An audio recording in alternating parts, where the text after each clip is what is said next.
What's up, yo? I uploaded a video a couple days ago. It was a short one trying to kind of update a little bit about what's been going on this year. I had another one that I was going to upload today that kind of explained a lot more stuff that's been going on, but the footage got corrupted and it didn't end up uploading onto my hard drive. So today I'm filming and I'm gonna try and update y'all a little bit more about what's been going on and also show you a few things that I've done to the car. So one thing that wasn't intentional, but I actually accidentally did, which you'll probably hear it now. Evan Shanks thinks his Jeep is loud. No, ain't got nothing on this.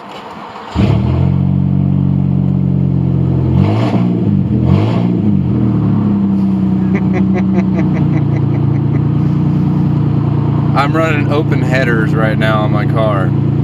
I'll explain that in a little bit. So Evan, you think your Jeep is loud? You ain't heard nothing.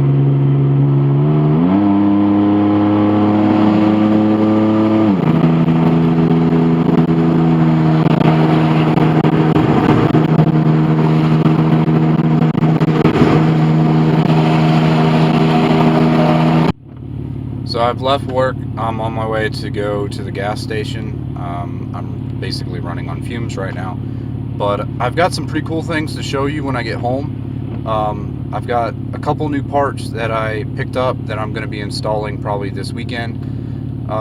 Also, this Saturday, February 11th, is going to be the Caffeine and Octane in Dunwoody.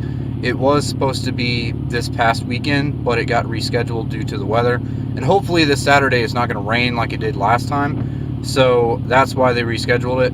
But we'll see getting closer to it if it's going to go or not. But I'll keep you guys posted.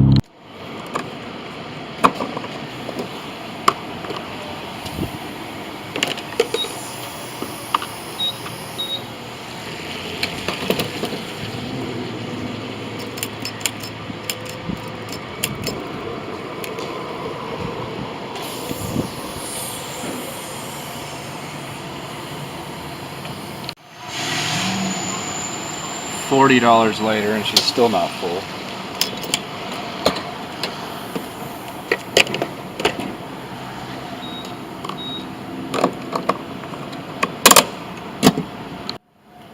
I don't know if you guys have this problem, but it seems like my car, no matter what I've done to it, even before I did the upgrades, before I did the modifications to it, it never got good gas mileage. And since I've done a bunch of work to it, I have to run 93. So I'm going to see about how much it is to go ahead and do the flex fuel on this car.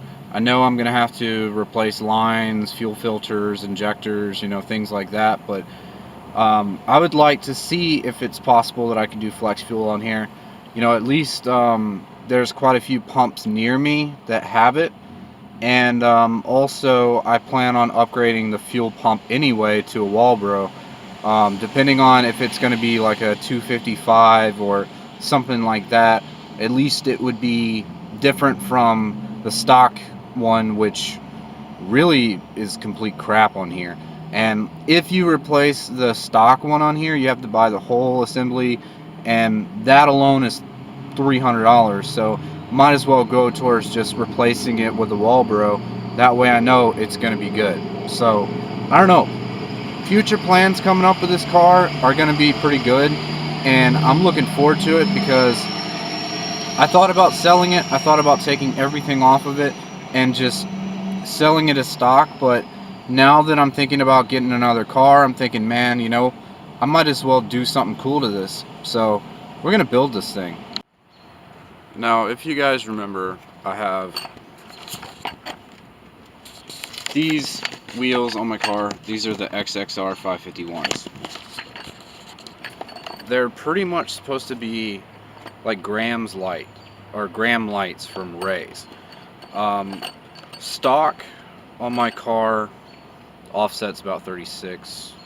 No, it's actually 43. These are 36, so they stick out a little bit more. But The center bore is 67.1 millimeter. The hub bore on these wheels are 73.1. So good bit bigger than what the center bore is on the actual hubs on these cars. So to compensate, I noticed that I was having a lot of wheel shake for a long time. So to compensate, I ended up picking these up. These are alloy aluminum hub-centric rings that I'm going to put on the front and the back.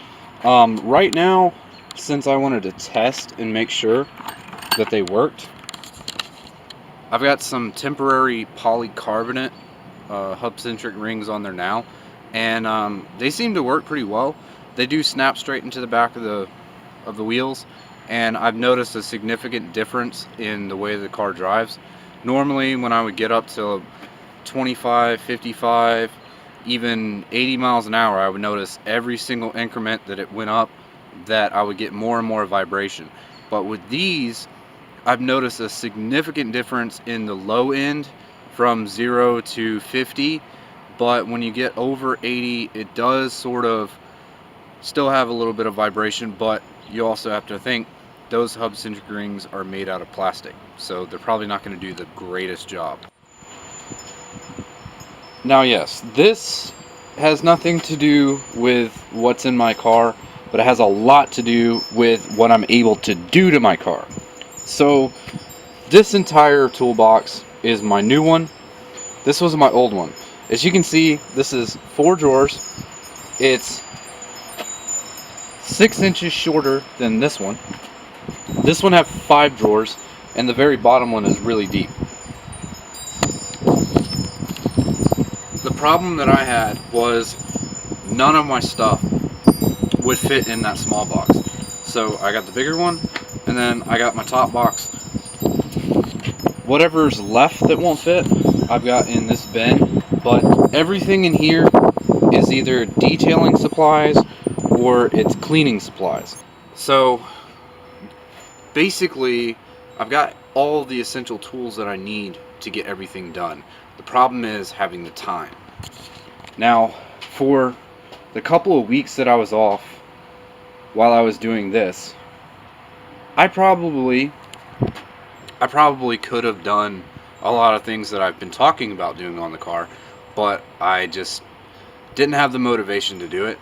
So since I did the little short update video, I've kind of felt a lot better about recording, and now I'm getting back into the swing of things. The next thing that I need to tackle is fixing the exhaust going from the manifolds back. Little backstory on that.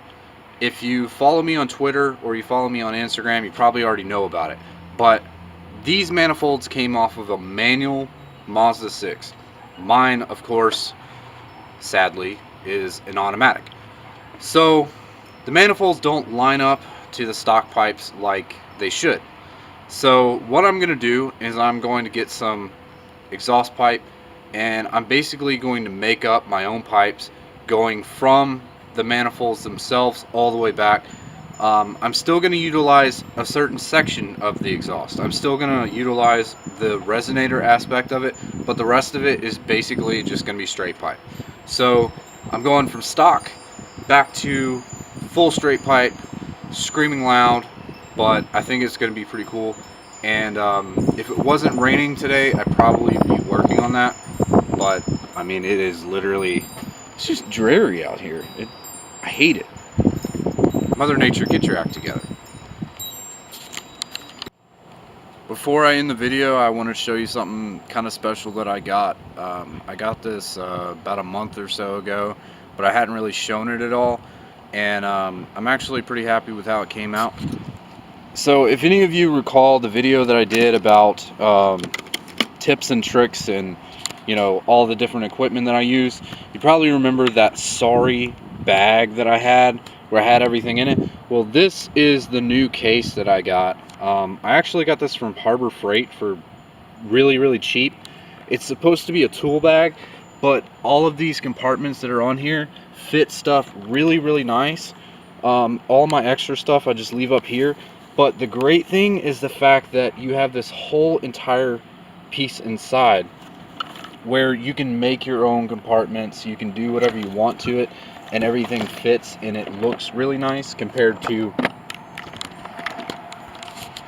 sorry about the camera, compared to just throwing stuff in a bag. This looks more professional and you can keep everything safe because this is a hard case and you're not going to worry about damaging anything. But also I got something pretty cool that my wife gave me for Christmas that I might be utilizing in some upcoming videos. The only problem is it doesn't really like to fly in the wind, so we might have to work something out with that, but I'll show you guys in just a minute.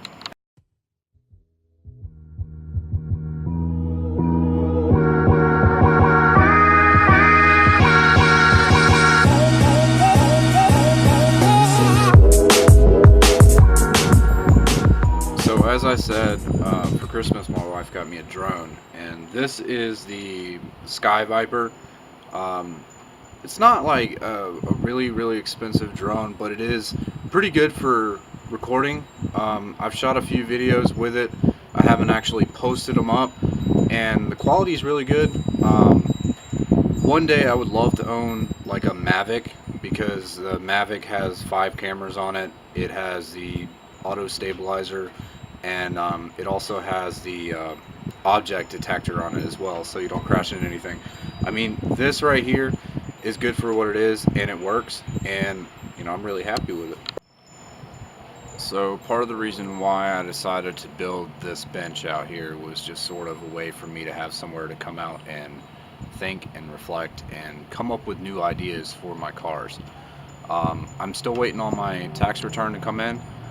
That's either going to go towards my next car, which I'm hoping is going to be a WRX, or it's going to be going towards something else. So the plan right now is, instead of getting rid of the Mazda, I'm going to keep it, and I'm going to build it, and I'm going to make it into something really cool, as opposed to having it for the last 5 years and just neglecting it, when this car is what I started my channel with. I can't think of a better thing to do than to keep it and utilize it as a template for me to build.